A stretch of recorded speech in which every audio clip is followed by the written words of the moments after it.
संस्थापक सदस्य भाजपा एवं पूर्व सांसद राज्यसभा सदस्य आर.के. सिन्हा ने बिहार में चुनाव शांतिपूर्ण संपन्न होने के बावजूद उत्पन्न राजनीतिक सियासत को लेकर बड़ा बयान दिया है। उन्होंने कहा कि चुनाव आयोग ने नई विधानसभा का विधिवत गठन भी कर दिया है, विधानसभा का नया सत्र भी शुरू हो गया है, विधानसभा अध्यक्ष का चुनाव भी हो गया। जब भी बहुमत का अंतर ज़्यादा नहीं रहता है तो शक्ति परीक्षण की गुंजाइश रहती है। शक्ति परीक्षण हुआ, विपक्ष की तरफ से जोर आजमाइश के बाद 114 वोट के मुकाबले एनडीए के उम्मीदवार विजय सिन्हा को 126 मत मिले। इस प्रकार वे 12 वोट के अंतर से चुनाव जीत गए हैं। लेकिन पिछले 2 दिनों में जो भी राजनीतिक सियासत देखने को मिला वह काफ़ी आहत करता है। उन्होंने कहा कि प्रजातंत्र के लिए यह अच्छी बात नहीं है। चुनाव के दौरान आरोप प्रत्यारोप तो होते ही हैं, लेकिन जब विधानसभा का गठन हो गया तब भी दलों को, सभी नेताओं को मिलकर बिहार के विकास के बारे में बात करनी चाहिए, जबकि बिहार में राजनीतिक माहौल काफी बदला सा नजर आ रहा है। बिहार में चुनाव तो संपन्न हो चुके हैं। चुनाव आयोग ने विधानसभा का गठन कर दिया, विधानसभा का सत्र भी शुरू हो गया, अध्यक्ष का चुनाव है आज। शक्ति परीक्षण तो होगा ही।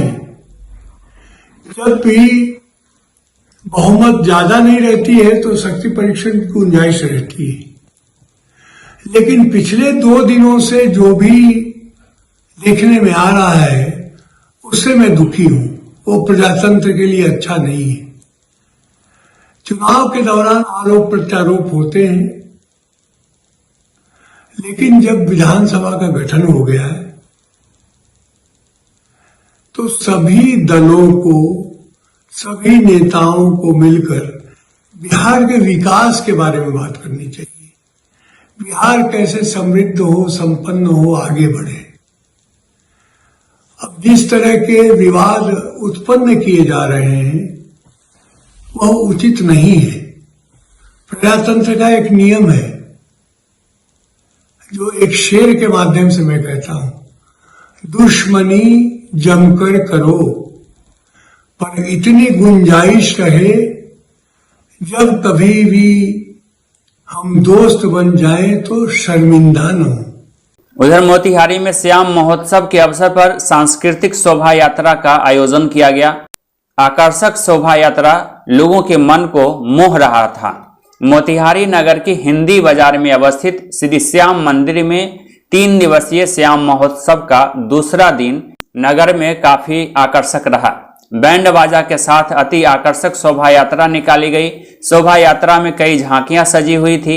महिला पुरुष बच्चे सभी झंडा लिए हुए थे। पूरे शहर का भ्रमण कर शहर का माहौल भक्तिमय और संगीतमय बना दिया गया। जमुई में शिविर में पहुंचे कई दिव्यांगों को बिना जांच के ही वापस होना पड़ा।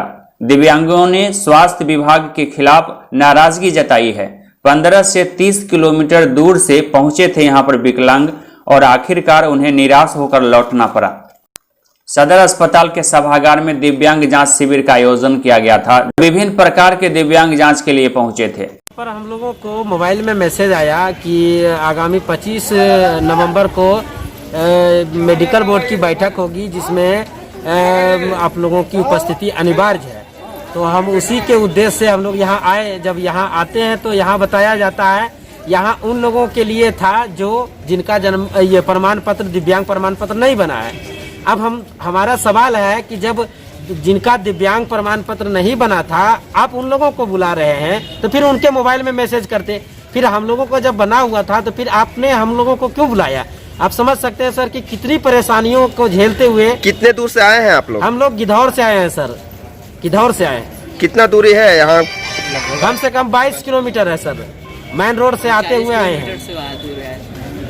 तो क्या आप लोग वापस जा रहे हैं? जी सर बिल्कुल, हम लोग उनके कहे अनुसार फिर से रिटर्न लौट रहे हैं, जबकि बेफजूल का। कितने लोग हैं आप लोग?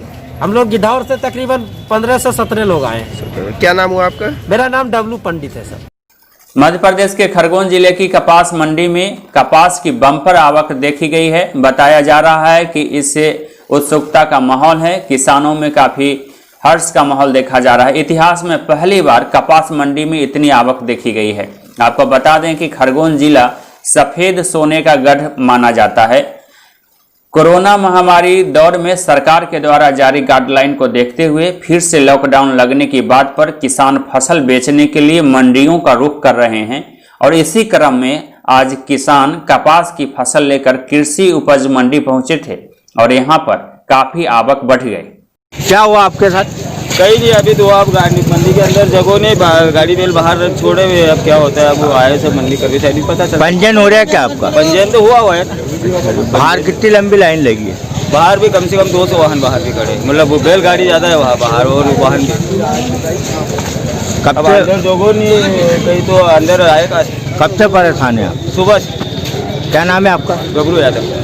बाहर से है, बहुत समस्या हमको है, गाड़ियाँ बाहर लगाना पड़ रही है।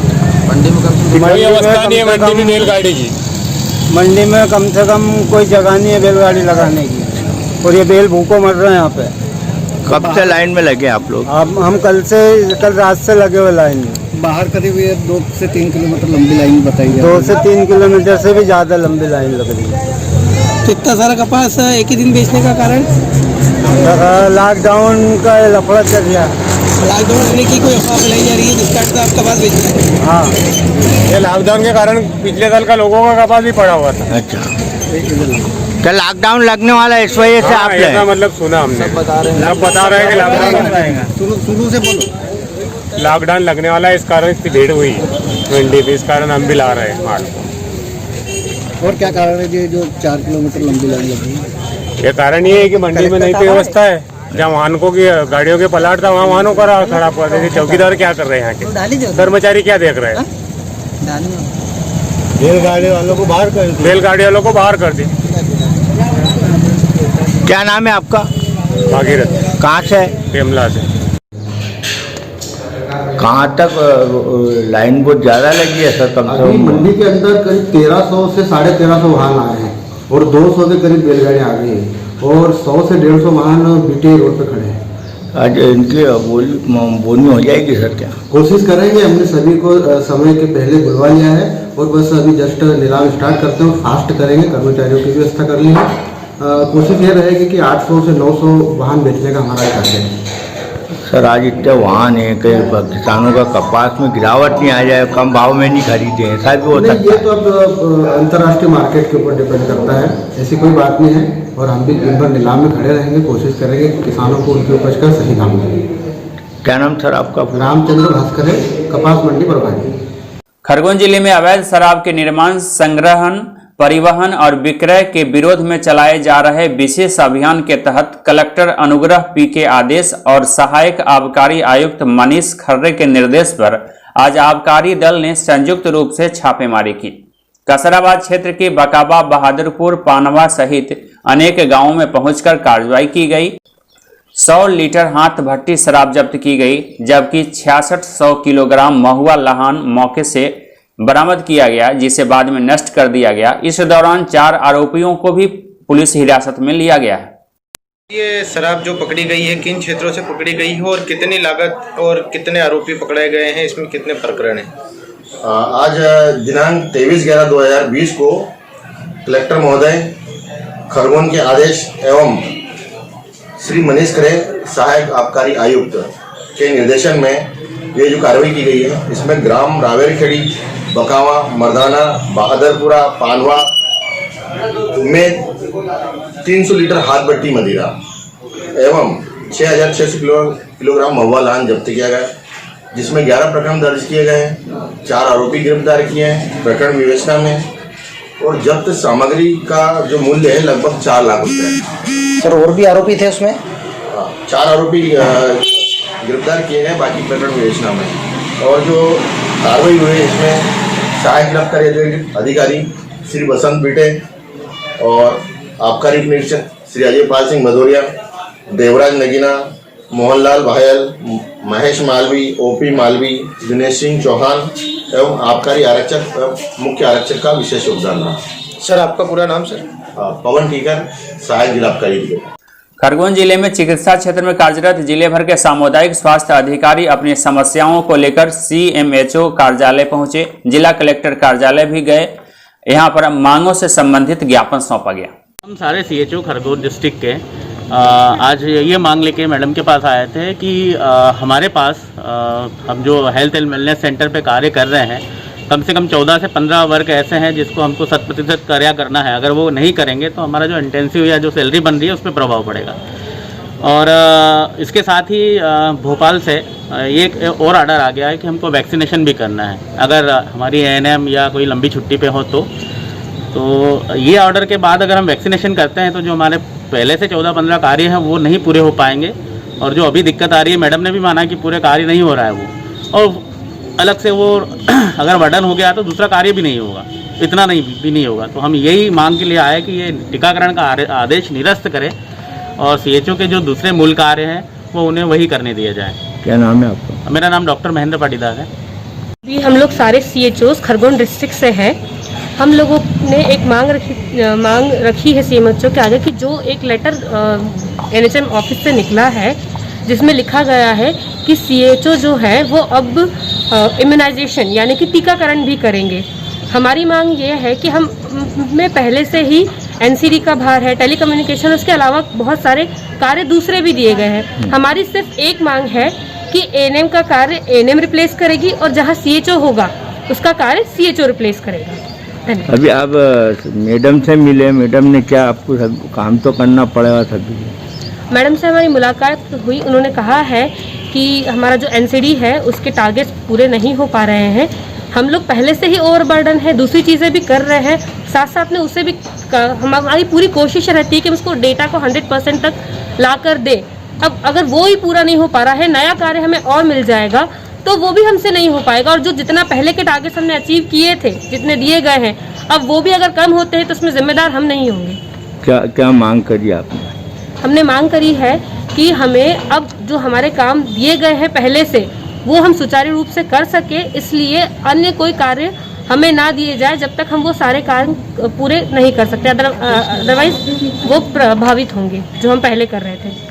ढाबला से 25 किलो गांजा जब्त किए जाने की खबर मिल रही है। खरगोन जिला के बिस्टान थाना क्षेत्र का यह मामला है। ढाबला ग्राम से एक अधेड़ व्यक्ति से सफेद प्लास्टिक की थैली में 25 किलो गांजा जब्त किया गया है। पुलिस इस मामले में आवश्यक कार्रवाई में जुट गई है। खरगोन जिला क्षेत्र में नगर परिषद क्षेत्र से तहसील दफ्तर पर अर्थदंड की कार्रवाई कर दी गई है। स्वच्छ मिशन के विरुद्ध 100 रुपए का जुर्माना वसूलकर प्रशासन स्तर पर कार्रवाई हुई है, जिसे मध्य प्रदेश का संभवतः पहला मामला माना जा रहा है। नगर परिषद द्वारा पिछले दिनों एक विज्ञप्ति जारी की गई जिसमें कचरा जलाने पर और गंदगी फैलाने पर दंडात्मक कार्रवाई है। आज तहसील कार्यालय में कचरा जलाया गया और कचरा फैलाया गया, क्या इस पर कोई कार्रवाई होगी क्या? मेरे संज्ञान में बात आई है, मेरे तहसीलदार साहब से भी संबंध में बात हुई है। तहसील प्रांगण में कुछ कचरा जला हुआ जरूर है, मैं भी गया था स्पॉट पे, तो निश्चित ही हम स्वच्छता भारत मिशन अधिसूचना हमने जारी की है। उसके अंतर्गत यदि गलती हुई है तो चालानी कार्रवाई की जाएगी। राजस्थान के उपखंड बाली क्षेत्र के कोटवालियों में देवासी समाज के विवाह समारोह में स्वागत समारोह का आयोजन किया गया, जिसमें विधायक पुष्पेंद्र सिंह राणावत एवं ओम पाल सिंह एडवोकेट जनप्रतिनिधि एवं कई अन्य लोग भी इस दौरान सम्मिलित थे।